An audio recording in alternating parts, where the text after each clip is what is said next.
There has been a lot of questions about the symptoms and whether people even go to hospitals to get treatment or simply self-medicate and so forth.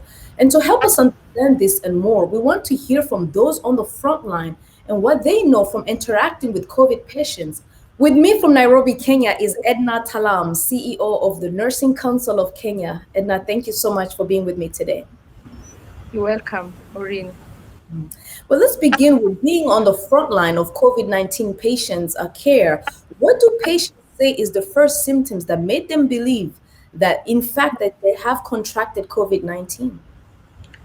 The first thing patients say are the first symptoms that they made believe that they have contacted COVID-19 were symptoms commonly associated with seasonal flus, the general body malaise.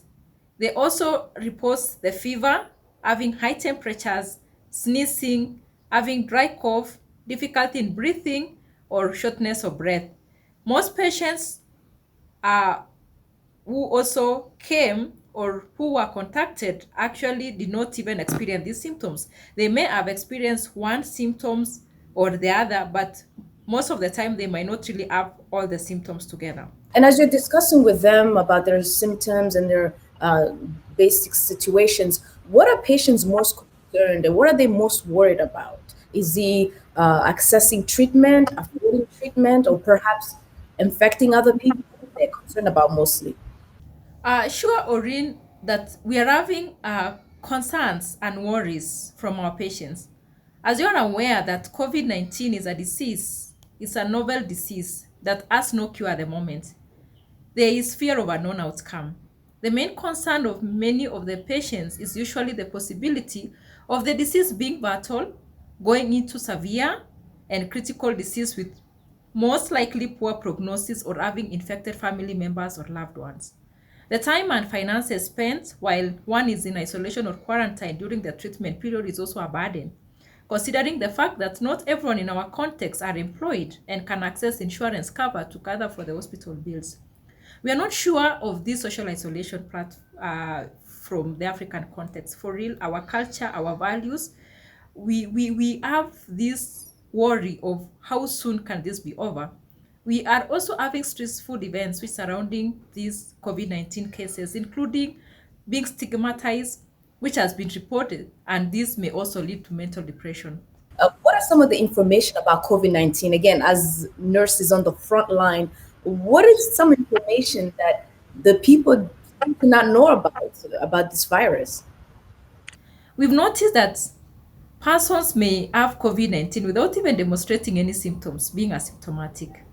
The unique thing again that we are experiencing with this virus is on the duration of conversion from positive cases to negative cases. It depends on unknown factors at different patients regardless of their age, their gender and comorbidities, and it can range from even 8 days to even over 30 days. So it is keep evolving and it is more complex. Most of the asymptomatic patients, again, that we also notice or read from time to time, may recover without even showing any symptoms, despite their positive status. Larger proportion of asymptomatic cases may even be in our community as we talk. As we have this coronavirus spread, so do all kinds of myths and rumors about its surrounds. Myths like only old or sick people die from coronavirus. If you can hold your breath for 10 seconds without difficulty, you don't have the virus. I'm not at risk of this coronavirus, and handwashing is ineffective. We are immune as Africans. This is ridiculous. Are just but a few myths that the public should really be able to avoid. And indeed, we need to ensure that we still observe the social distance and appropriate use and disposal of masks. The pandemic is complex. It's fast-moving situation. Many of us wouldn't be aware of the risk that COVID has. And all the information from different sources needs to be verified, could really overwhelm our lives and livelihoods. Therefore, if one is really unsure where to turn or what to share, we are fighting an infodemic as well as a pandemic. A bit of online self-discipline is urgently required to really avoid information overload. We need also to ensure that we follow the daily health habits, the physical well-being, our mental status, our spiritual well-being, our intellectual well-being, emotional and also financial well-being. These are all what we require to keep us moving as human beings. And of course, as caretakers, what are you guys most worried about, in general? Orin, this is really an interesting question. And just to be sincere, indeed we have fear. We have fear and we have fear of being infected. Infecting our families and infecting our loved ones or even our colleagues. Feeling stress is an experience that most frontline healthcare workers have at the moment. Therefore, we have set up support centers for all healthcare workers, patients, and relatives in the various COVID-19 hospital and isolation centers to support them psychologically. We worry again on our capacity to handle. There's possibility of having huge numbers that we've seen in other countries. We're also worried as a profession about dealing with huge numbers of deaths, as seen and encountered by our other colleagues.